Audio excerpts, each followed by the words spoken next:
भगवान श्री कृष्ण कहते हैं, किस पाप के कारण मनुष्य को पूर्व जन्म का कर्ज चुकाना पड़ता है। जय श्री कृष्णा, राधे राधे। एक बार फिर से आप सभी का स्वागत है। आज की इस धार्मिक कथा में हम सभी जानेंगे कि किस पाप के कारण मनुष्य को अपने पूर्व जन्म का कर्ज चुकाना पड़ता है और मृत्यु के बाद मनुष्य की आत्मा अपने साथ वह कौन सी चीज है जो लेकर जाती है। एक दिन भगवान श्री कृष्णा गौलोक में बैठे हुए थे। तभी उनके पास जगत कल्याणी श्री राधा रानी जी बहुत व्याकुल मन से आती हैं और उनके पास चुपचाप बैठ जाती है। तभी भगवान श्री कृष्ण राधा जी से पूछते हैं, हे राधे, क्या बात है? आज बहुत चिंतित दिखाई पड़ रही हो, क्या बात है? तभी राधा रानी अपनी चिंता का कारण बताते हुए कहती हैं, हे कान्हा जी, आज जब मैं नगर बरसाना का भ्रमण कर रही थी तो मैंने देखा कि बहुत से मनुष्य अपना जीवन बहुत दुखी होकर व्यतीत कर रहे हैं। उन्हें एक वक्त का भोजन भी नसीब नहीं हो रहा था और वह कुछ मनुष्य ऐसो आराम से अपना जीवन यापन कर रहे थे। हे कृष्ण जी महाराज, मनुष्य के किन कर्मों के कारण उन्हें यह दुख सहना पड़ता है? राधा रानी जी की यह बात सुनकर भगवान श्री कृष्ण जी मुस्कुराते हुए कहते हैं, हे राधे, हे जगत कल्याणी, यह सत्य है कि मनुष्य को अपने पूर्व जन्म का कर्ज किसी न किसी रूप में अवश्य चुकाना पड़ता है और मृत्यु के बाद भी कुछ ऐसी चीज है जो आत्मा के साथ में ही रहती है और उनका प्रभाव मनुष्य के अगले जन्म पर भी प्रभावित करता है। तब श्री राधा रानी जी पूछती हैं, हे कृष्ण जी, क्या मनुष्य को अपने पूर्व जन्म के पापों का कर्ज इस जन्म में चुकाना पड़ता है? हे गोपाल जी, मनुष्य इन पाप कर्मों से कैसे बच सकता है? क्या इसका कोई उपाय है? फिर भगवान श्री कृष्ण जी कहते हैं, हे राधे, आज मैं आपको इसी विषय में एक अत्यंत ही ज्ञानवर्धक कथा सुनाता हूँ। आप इस कथा को ध्यान से पूरा सुनिएगा तो आपको आपके सभी प्रश्न के उत्तर अवश्य ही मिल जाएंगे। मैं जगत की संचालक भगवान श्री हरि विष्णु और माता लक्ष्मी से प्रार्थना करता हूँ कि जो भी मनुष्य इस कथा का श्रवण करें, आप उसके सभी मनोरथ पूर्ण करना और उसके घर में आए हुए सभी संकटों को हर लेना।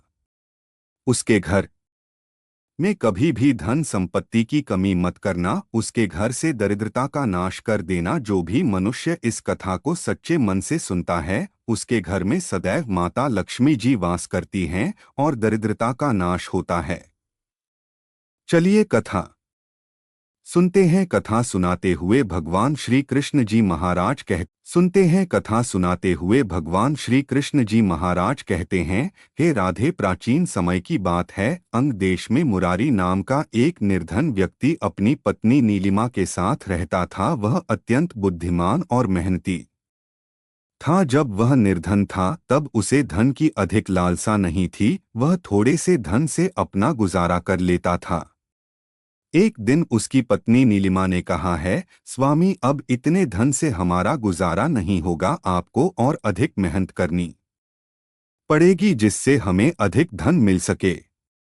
मुरारी ने अपने पत्नी की बात मानकर दोगुना मेहनत करना शुरू कर दिया और कुछ ही दिनों में उसने अपनी मेहनत के बल पर बहुत सा धन इकट्ठा कर लिया। आगे भगवान श्री कृष्ण जी कहते हैं, हे राधे, और मुरारी दिन रात उसे धन को बढ़ाने की चिंता में डूबा रहता। उसकी पत्नी नीलिमा भी धन की अत्यधिक लालची स्त्री थी। हे राधे, आप तो जानती ही है कि धन की चाहत ऐसी होती है जो बढ़ते धन के साथ साथ बढ़ती ही जाती है और कभी खत्म नहीं होती। मुरारी अब दिन रात यही सोचता था कि काश उसे कोई ऐसी युक्ति मिल जाए जिससे कुछ ही दिनों में उसका धन कई गुना बढ़ जाए। धन आने के बाद मुरारी का स्वभाव बदल गया था। पहले वह धन को चंचल और हाथ का मैच समझता था और कहता था, धन क्या है, वह तो आता जाता रहता है, लेकिन वह मूर्ख था, परंतु धन आने के बाद उसकी आंखें खुल गई थी और वह धन को सब कुछ मानता था। इसलिए अब वह अत्यधिक धन संग्रह करने लगा।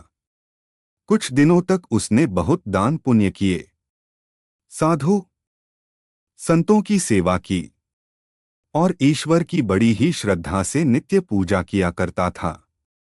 किंतु समय के साथ साथ धन के लालच भी भटकती हुई ज्वाला ने उसके अन्य सभी सद्गुणों को भी जला दिया। धन की लालसा ने उसकी अंतरात्मा को हमेशा के लिए नष्ट कर दिया। पहले जब भी मुरारी के द्वार पर कोई साधु महात्मा आता तो वह बहुत प्रसन्न होता था और खुशी से उसका चेहरा खिल उठता था, परंतु अब कोई भी उसके द्वार पर आ जाता तो आदर सत्कार के समय उसके मुख पर निराशा और मायूसी ही रहती थी।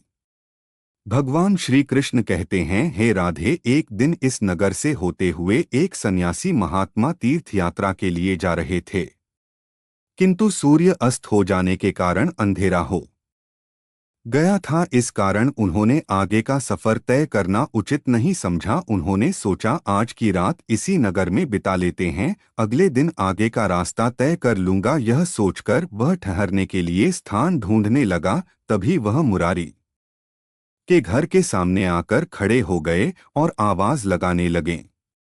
तभी अंदर से मुरारी बाहर निकल आया और साधु को देखकर उसने प्रणाम किया। फिर उसने पूछा, है मुनिवर, मैं आपकी क्या सेवा कर सकता हूँ?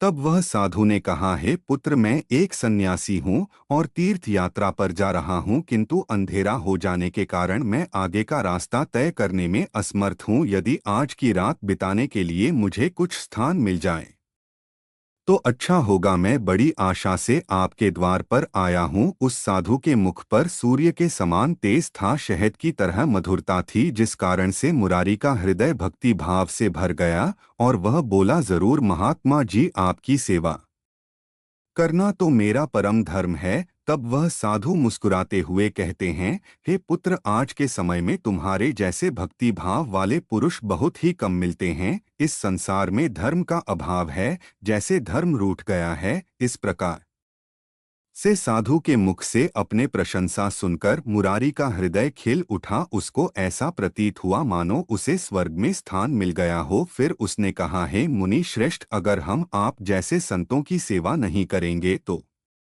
इस मानव जीवन का क्या लाभ?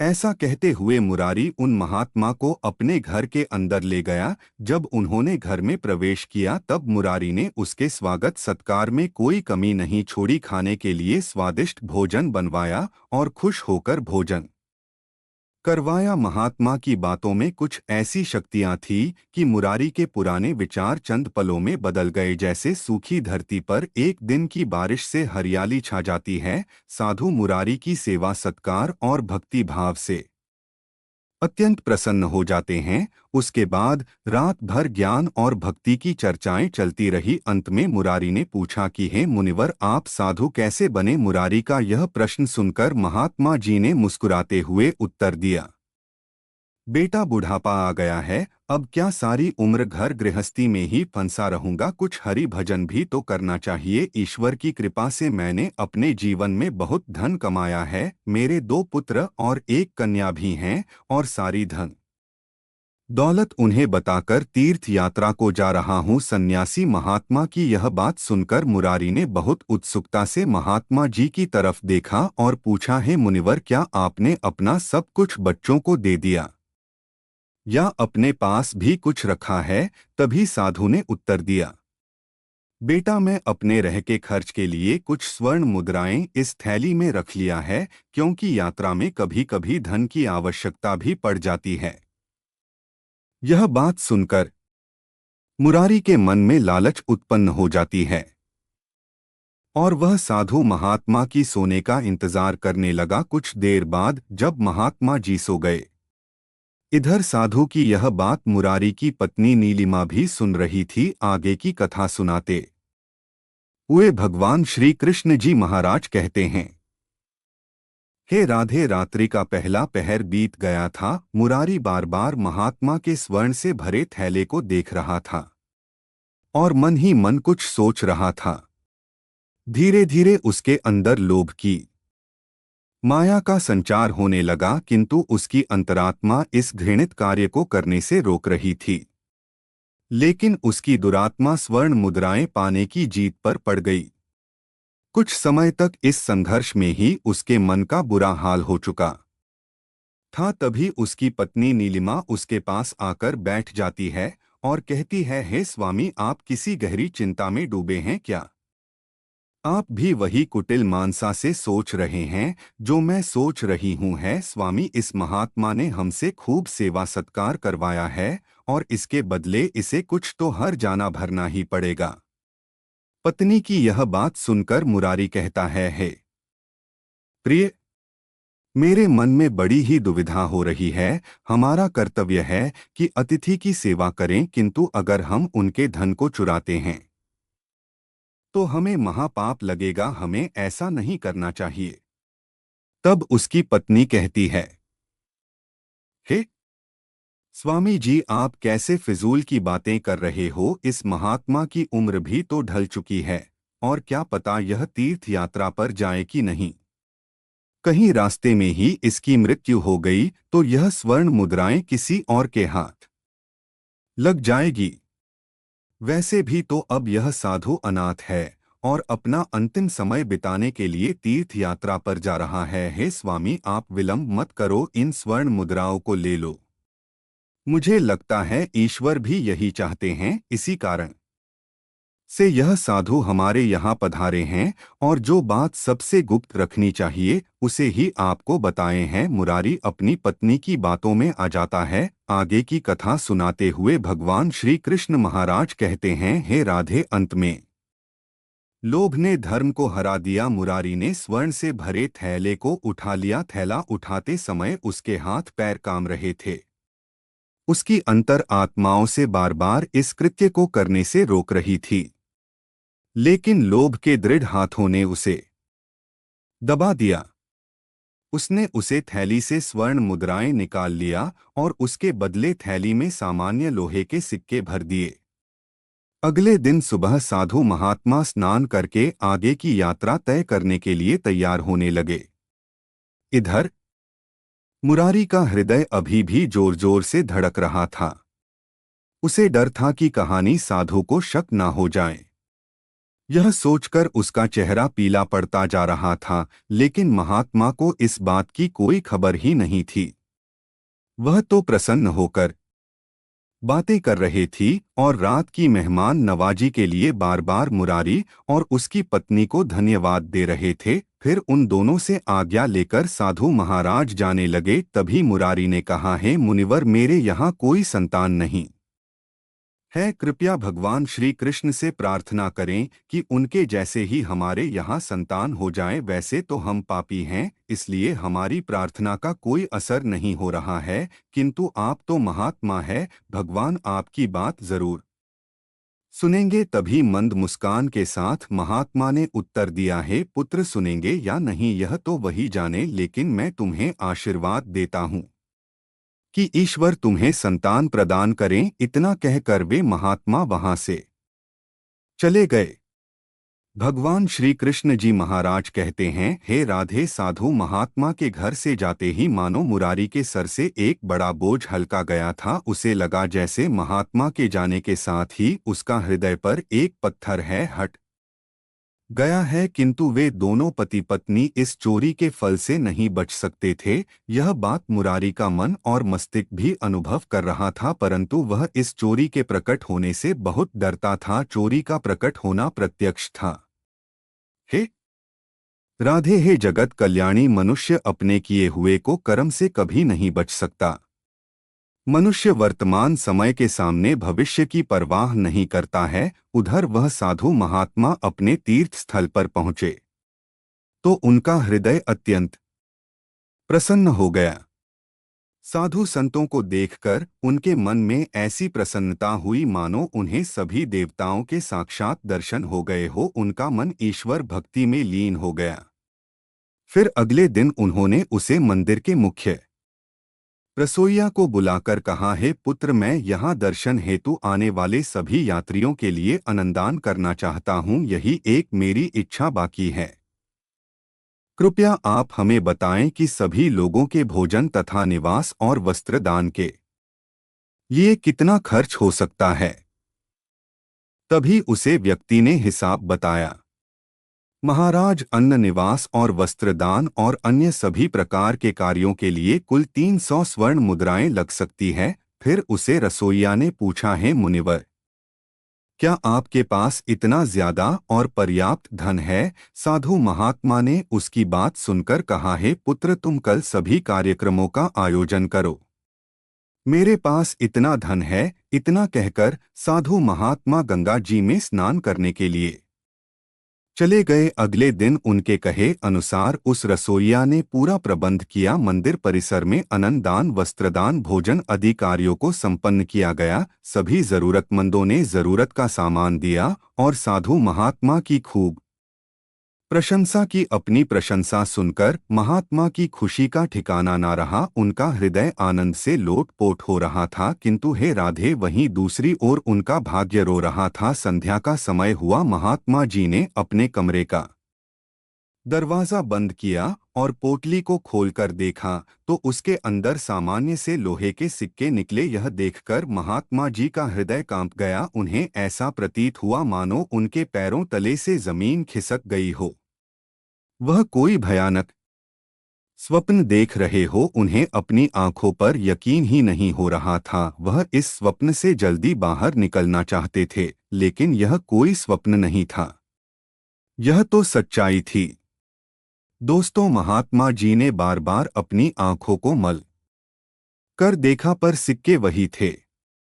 अब साधु महात्मा को थोड़ी ही देर में रसोइयों के हिसाब करके उसका धन लौटना था। उसने सोचा, अब क्या होगा। अपमान की छवि महात्मा जी की आंखों के सामने खिंच गई और कहने लगे, हे प्रभु, आप मुझे क्षमा करें। इतना कहकर महात्मा कांपते हुए खड़े हो गए। उन्हें अपमान का ख्याल अपमान से भी ज्यादा डरावना लग रहा था। अब उनमें इसे सहन करने की शक्ति नहीं थी।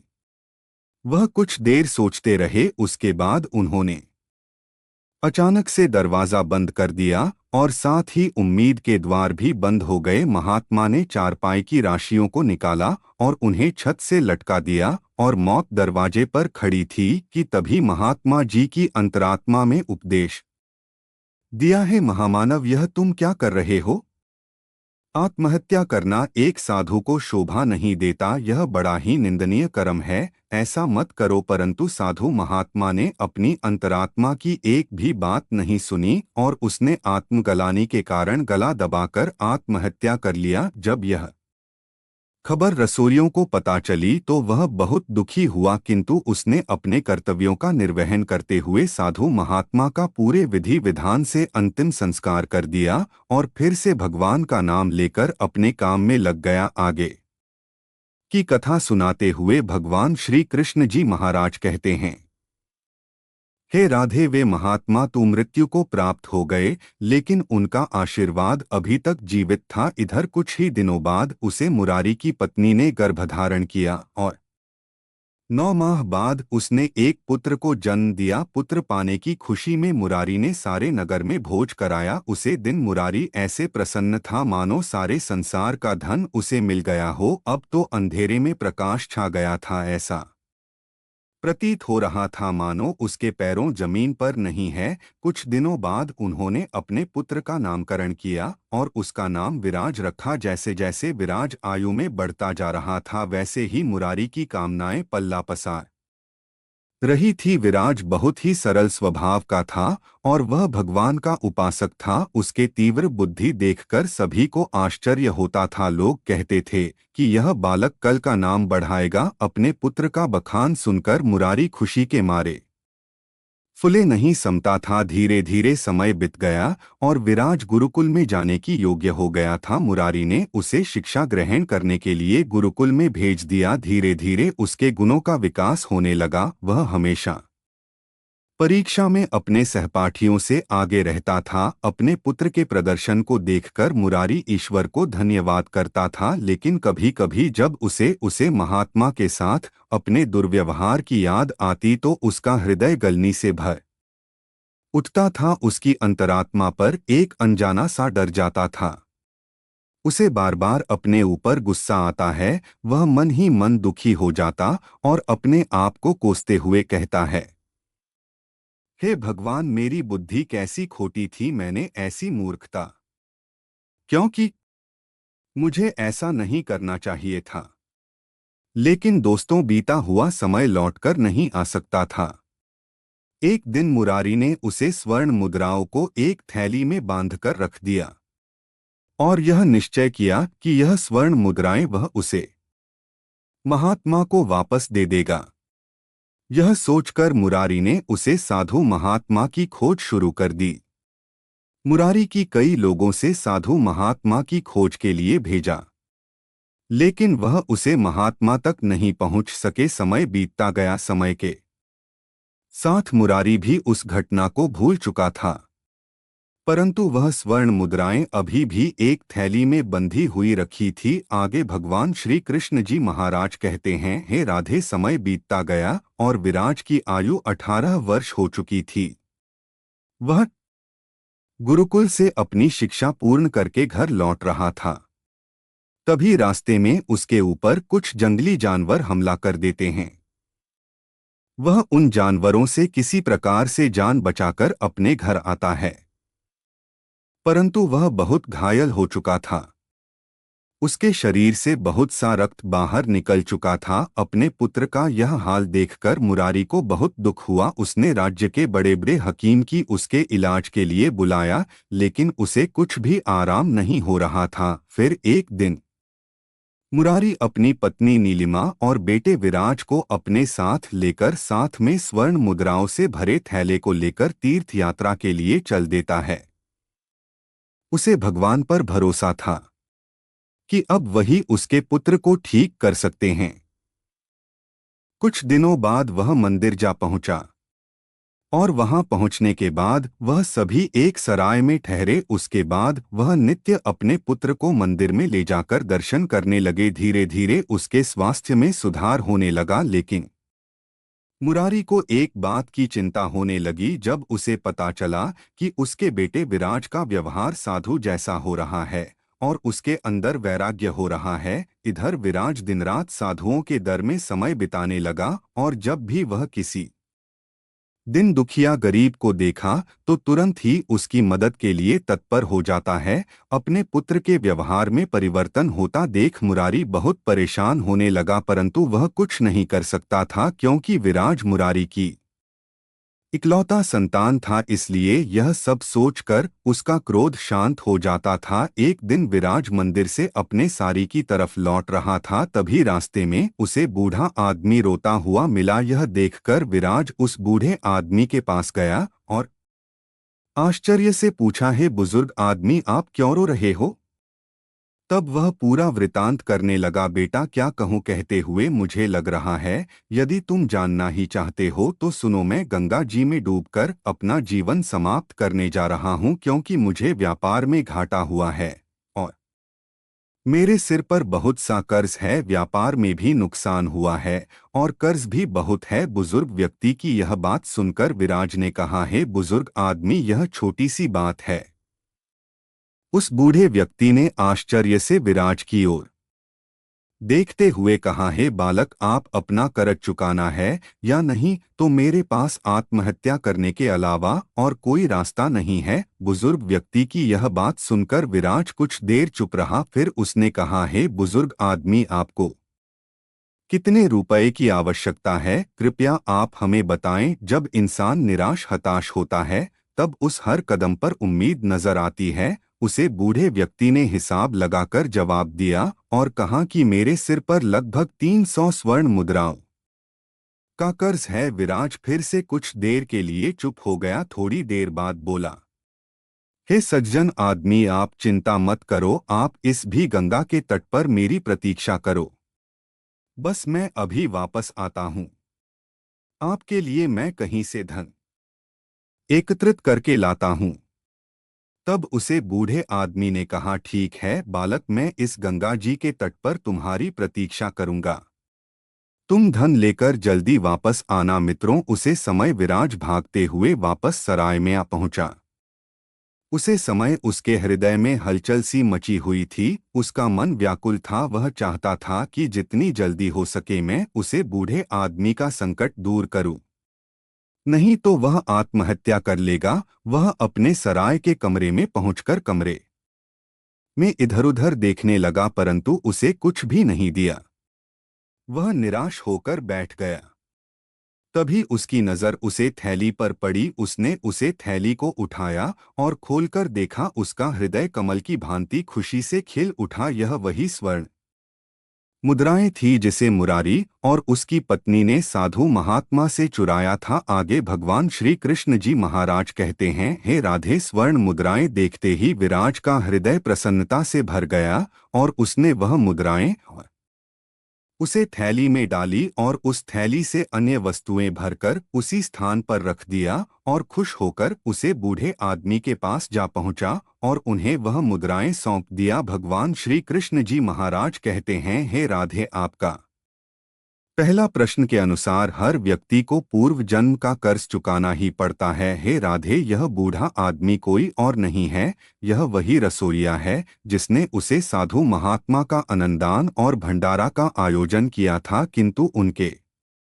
आत्महत्या करने के कारण इस बेचारे को धन की हानि हुई थी और इसके ऊपर कर्ज का भार चढ़ गया था। आगे भगवान श्री कृष्ण जी कहते हैं, हे राधे, विराज इस महात्मा का रूप है जो मुरारी के घर में जन्म लेकर अपना कर्ज चुकाकर मुक्त हुआ है। दान देने के बाद जब विराज सराय में वापस लौटकर आया तो उसके हृदय को एक अद्भुत शांति मिली, मानो उसका जन्म इसी कार्य को पूर्ण करने के लिए हुआ था। दान देने के बाद विराज भगवान का ध्यान में बैठ गया और अपने प्राण त्याग दिए। इधर जब मुरारी और उसकी पत्नी ने बाहर से घूमने के बाद सराय में लौटकर आए तो उन्होंने देखा उनके पुत्र मृत्यु को प्राप्त हो चुका है। अपने इकलौते पुत्र की मृत्यु का दुख हुआ। दोनों पति पत्नी सहन नहीं कर पाए और पुत्र मुंह में वहीं पर उन दोनों ने भी अपने प्राण त्याग दिए। जब यह खबर उस बुजुर्ग रसोइयों को पता चला तो उसने विराज और उसके माता पिता का दुखी मन से अंतिम संस्कार कर दिया। आगे भगवान कहते हैं, हे राधे, मृत्यु के बाद उन तीनों की आत्माओं को दूत अपने साथ लेकर यमलोक जाते हैं और यमराज के सामने खड़ा कर देते हैं। फिर यमराज ने उनके कर्मों के अनुसार उन्हें दंड दिया। भगवान श्री कृष्ण कहते हैं, हे राधे, जो मनुष्य अपने जीवन में दूसरों के लिए धन को वापस नहीं करते हैं, जन्म जन्मांतर तक कष्ट भोगने पड़ते हैं। इसलिए मनुष्य को कभी भी किसी प्रकार का धन निष्काम भाव से दूसरे से नहीं लेना चाहिए। यदि मनुष्य किसी काम बस दूसरे से धन लेता है तो उसे काम पूर्ण होने के बाद वापस लौटा देना चाहिए। हे राधे, जो मनुष्य इस जीवन में पुण्य कर्म और अच्छे कर्म करता है उसे अगले जन्म में भी उसका फल प्राप्त होता है। वह मनुष्य बुरे कर्म करता है, अगले जन्म में उसे मनुष्य को नरक रूपी जीवन व्यतीत करना पड़ता है। कर्म फल की व्याख्या करते हुए गीता में भगवान श्री कृष्ण जी ने कहा है कि मनुष्य के द्वारा जैसा कर्म किया जाएगा वैसा ही फल मिलेगा। सत्कर्म करने वालों को अच्छा फल और दुष्कर्म करने वालों को बुरा फल मिलेगा। कर्म की गति ऐसी होती है कि वह 7 जन्मों तक पीछा नहीं छोड़ती है। आगे भगवान श्री कृष्ण जी महाराज कहते हैं, हे राधे, मनुष्य को कर्म किए बिना उसका भाग्य नहीं बदलता और भाग्य के बगैर कर्म की कोई गति नहीं है। यदि मनुष्य के कर्म अच्छे हैं तो उसका भाग्य उसे विमुख नहीं हो सकता। मनुष्य की सफलता में भाग्य उसका साथी है, लेकिन मनुष्य को यह बात याद रखनी चाहिए कि भाग्य ही सब कुछ नहीं होता, बल्कि इंसान के कर्म ही भाग्य की रचना करते हैं। इसलिए मनुष्य को हमेशा अच्छे कर्म करने चाहिए, तभी उसे भाग्य का साथ मिलता है। हे राधे, मनुष्य को फल की चिंता न करके अपने निर्धारित कर्तव्यों का पालन करना चाहिए। यदि वह ऐसा करता है तो उसके जीवन में कभी कोई दुख नहीं आएंगे, वह अपना जीवन सुख में व्यतीत कर सकता है। इस प्रकार से आज की यह कथा समाप्त हुई। आशा करते हैं कि आपने इस कथा के माध्यम से बहुत कुछ सीखा होगा। यह कहानी आपके लिए बहुत ही उपयोगी हो, उसे अपने जीवन में अमल करेंगे। आपको यह कथा पसंद आई हो तो लाइक सब्सक्राइब करें और कमेंट बॉक्स में सच्ची श्रद्धा से जय श्री कृष्णा राधे राधे अवश्य लिखें। धन्यवाद।